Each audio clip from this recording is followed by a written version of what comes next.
Assalamualaikum warahmatullahi wabarakatuh. Bismillahirrahmanirrahim. Alhamdulillahirabbil alamin. Wassalatu wassalamu ala asrofil anbiya'i wal mursalin Sayyidina wa maulana Muhammadin wa ala alihi wa sahbihi ajma'in. Amma ba'du. Pemirsa yang dirahmati Allah subhanahu wa ta'ala dimanapun berada, ketika bulan suci Ramadan tiba, maka hampir semua umat Islam menjalankan ibadah puasa. Akan tetapi sayang, tidak semuanya mereka yang berpuasa akan mendapatkan pahala.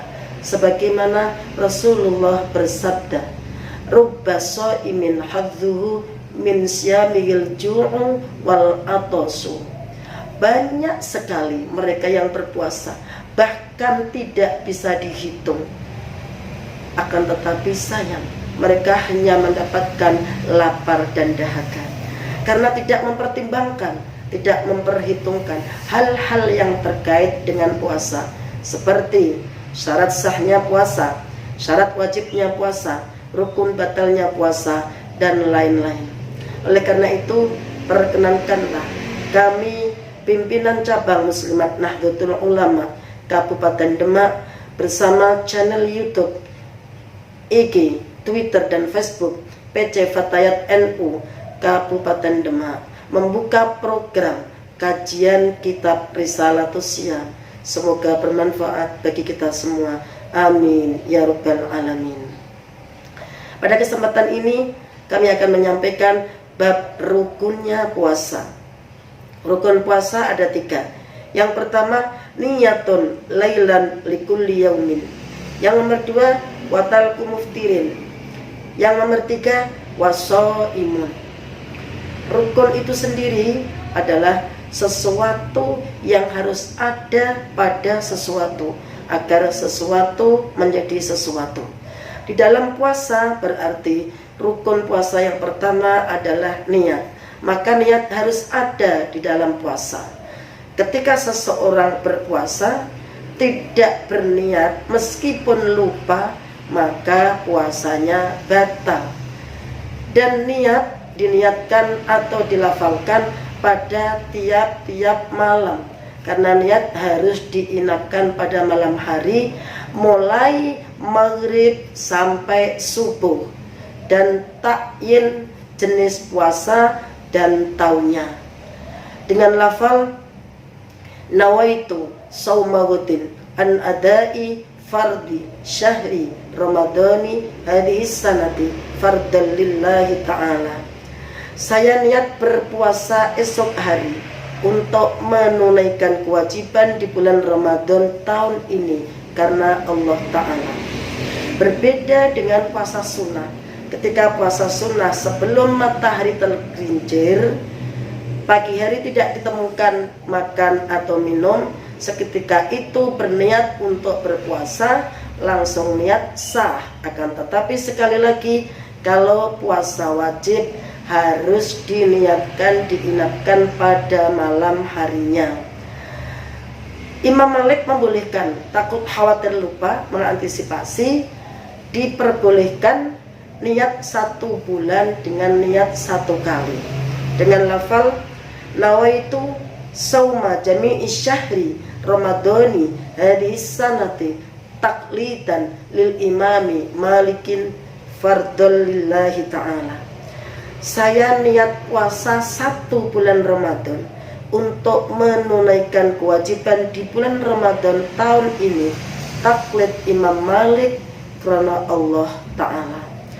Rukun puasa yang kedua, meninggalkan semua hal-hal yang membatalkan puasa. Watarku muftirin, ada 9 hal yang membatalkan puasa. 1, masuknya sesuatu barang lewat 5 lubang. Lubang pertama tenggorokan. Tenggorokan itu bagian dalam. Kalau hanya di wilayah seputar rongga mulut maka tidak batal, seperti berkumur atau mencicipi masakan kemudian diludahkan atau dibuang, tidak batal puasanya. Akan tetapi jika mencicipi masakan 1 sendok kemudian langsung ditelan, tentunya batal karena sudah melewati tenggorokan. Kemudian bagaimana dengan ludah yang tertelan? Ludah yang tertelan tidak batal selama 1, ludah itu ludah milik sendiri, bukan ludah orang lain. Apa mungkin bisa terjadi? Bisa, karena ciuman suami istri tidak batal. Kemudian syarat kedua, ludah tertelan tidak batal, ludah tidak tercampur dengan rasa-rasa kontaminasi luar. Misalnya ludah rasa opor, ludah rasa es krim dan sebagainya. Kalau seperti itu sudah beda lagi, maka akan membatalkan puasa. Kemudian lubang kedua, hidung. Batas hidung adalah ini: apabila ini kemasukan sesuatu barang sudah terasa panas atau pengar, maka sudah membatalkan puasa. Kemudian lubang ketiga, telinga. Di mana batas telinga yang membatalkan puasa ketika kemasukan sesuatu? Lubang ini yang sudah tidak bisa dilihat oleh mata, yaitu lubang bagian dalam. Kalau hanya korok-korok di bagian luar atau ngepil di bagian luar ini tidak batal. Kemudian lubang keempat dan kelima yaitu kubul dan dubur, lubang pembuangan air kecil maupun besar. Khususnya kaum ibu, kaum perempuan, karena akibat melahirkan 1, 2, 3 kali dan seterusnya, maka mengalami perubahan pada organ kewanitaan yang cenderung senyum tertawa. Kalau itu tidak hati-hati, maka bisa membatalkan puasa. Oleh karena itu, ibu-ibu, kaum perempuan, ketika berpuasa di siang hari, kalau pipis atau beol, buang air kecil maupun besar, dijaga betul lubang kedua tersebut. Jangan sampai ketika cebok itu lubang ikut minum kemasukan air. Meskipun 1 hari kita lapar dahaga, tenggorokan kering, perut lapar, tetapi kalau cebok tidak dihati-hati dan lubang kubul dan tubur ikut minum kemasukan air, maka bisa batal puasanya. Kemudian dubur, ketika kita beol juga harus hati-hati karena khawatir butiran-butiran kecil yang ikut keluar masuk dengan kotoran itu pun juga bisa membatalkan puasa. Kemudian batalnya puasa yang nomor 2 yaitu muntah dengan sengaja. Apabila muntah itu tidak disengaja, misalnya sakit, masuk angin, atau itu yang lagi hamil mual, maka tidak batal. Muntah yang batal disengaja, misalnya mulut dibuka, dilotek-lotek, atau menghirup aroma yang busuk sehingga muntah, itu puasanya batal. Kemudian batal puasa yang nomor 3, jima. Tentu ketika berpuasa di siang hari bersenggama tidak hanya membatalkan puasa, juga dosa dan harus mengeluarkan membayar kafarat, yaitu dengan memerdekakan budak muslim atau berpuasa selama 2 bulan berturut-turut, tidak boleh putus meskipun 1 hari. Kalau puasa tidak mampu, maka mengeluarkan memberi makan fakir miskin 60 dalam 1 harinya 1 mud, yaitu 6 sampai 7 ons. Batalnya puasa yang nomor 4, mengeluarkan sperma meskipun tidak dengan jima. Kalau jima meskipun sebentar dan tidak mengeluarkan sperma tetap batal. Akan tetapi yang nomor 4, meskipun tidak jima, mengeluarkan sperma, mungkin menggesek-gesekkan atau menyentuhkan atau mungkin onani misalnya, sehingga mengeluarkan sperma, maka puasanya batal.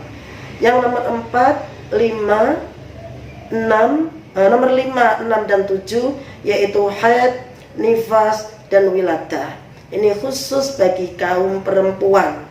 Meskipun 1 hari puasa, lapar dahaga, menahan syahwat nafsu, akan tetapi tinggal menunggu maghrib misalnya, tapi belum maghrib sudah lebih terdahulu kedatangan haid, nifas maupun wiladah, mau tidak mau puasanya batal. Yang nomor 8, gila. Meskipun sebentar gila itu ada, maka puasanya batal. Misalnya ada seseorang sedang puasa dari pagi, siang, sore, bagus, aman dan tenang. Namun beberapa saat menunggu maghrib, sebelum maghrib dia ngamuk misalnya, ternyata kambuh gilanya. Meskipun sebentar gila, maka puasanya batal. Yang nomor 9, murtad. Baik berbentuk ucapan, perkataan, perbuatan. Ketika seseorang sedang berpuasa, dia melakukan murtad dengan kata-kata, misalnya contoh, sholat itu tidak wajib, puasa tidak wajib, Al-Quran bukan kalamullah misalnya. Seketika itu orang itu murtad dan seketika itu juga puasanya batal. Kemudian rukun puasa yang nomor 3, wasoimun, orang yang puasa, pelakunya yang puasa. Karena ibadah puasa tidak ada aktivitas fisik sebagaimana seperti ibadah sholat yang di sana ada ruku, ada i'tidal, sujud, salam dan sebagainya, atau ibadah haji yang ada tawaf, sa'i dan lain-lain. Akan tetapi karena puasa tidak ada aktivitas fisik, maka ulama memasukkan orang yang puasa itu sendiri masuk rukun puasa yang ketiga. Demikian pemirsa yang dirahmati Allah Subhanahu wa ta'ala, rukun puasa semoga bisa mengantar dan membentuk kita menuju hakikatnya puasa, yaitu la'allakum tattaqun, membentuk jiwa raga menjadi jasmani rohani yang bertakwa kepada Allah Subhanahu wa ta'ala. Semoga Allah selalu memberikan kesehatan lahir dan batin kepada kita semua, bisa menjalankan puasa dengan sempurna atas izin Allah Subhanahu wa ta'ala. Demikian, mohon maaf dari segala kekurangan. Terima kasih sebanyak-banyaknya. Wallahul muwaffiq ila aqwamit thoriq. Wassalamualaikum warahmatullahi wabarakatuh.